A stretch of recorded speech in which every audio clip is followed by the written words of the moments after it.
How's it going, y'all? Milo TCG here, and today I'm going to be going over the previous event that I just did. It was Hometown Card Show, and as you can tell by me doing a voiceover, I did not bring my microphone with me, so the audio captured was just bad. It captured everything in the room, and so I'm just going to hopefully take this as a learning experience and maybe teach something to some of the newer vendors who it might be your first or second card show like myself.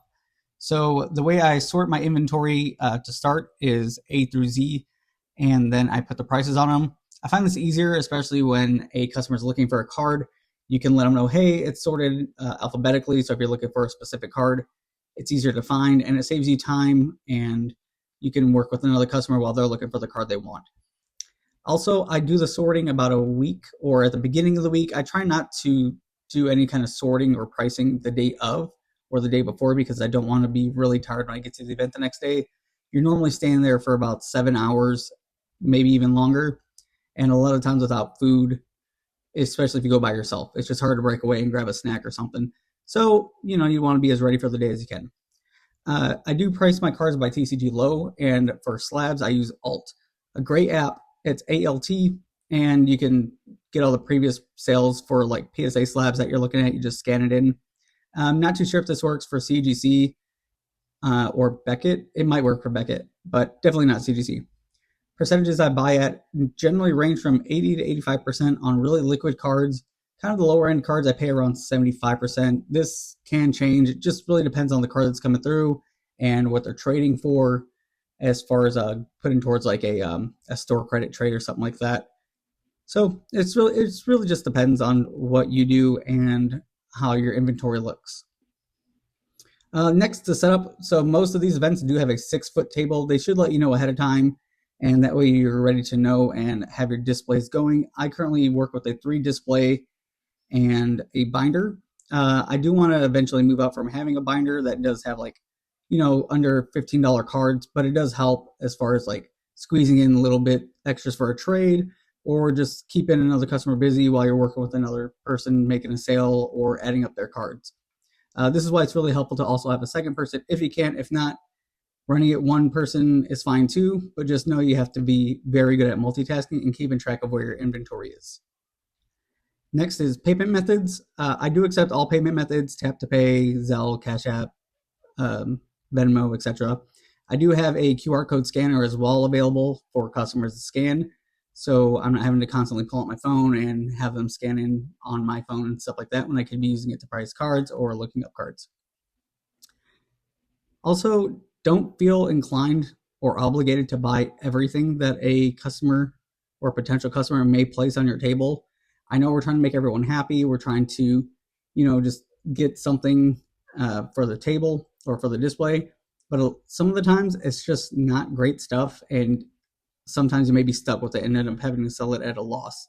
So my biggest recommendation, and kind of moving forward in the future, skip through the binder. You don't have to look at every single card one by one. Just kind of skim through it, and if you see a card you like, remember where it's at in the binder. Then when you're done looking at it, you can flip back through it and pull out the cards you actually want. So you're not stuck with a bunch of $1 and $2 cards that, again, they're either going to sit around or you're going to have to move as bulk eventually anyway. Now, here's another thing that you just kind of learn as you go. Make friends with vendors around you. A lot of times they could have helpful advice, or they could watch your station for you if you're good enough friends with them while you have to go to the bathroom. Again, there's sometimes it just has to happen and you have to go. So why not have someone there that you can trust to watch your booth for you, because you don't want to leave thousands of dollars of inventory just sitting there.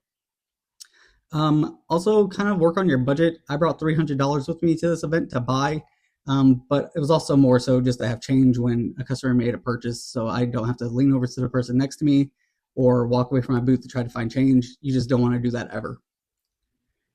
Now, you want to make sure you have the correct equipment, and by that I mean I also deal in Magic the Gathering, so I bring a jeweler's loupe. It's one of the easier ways to detect for fake Magic cards.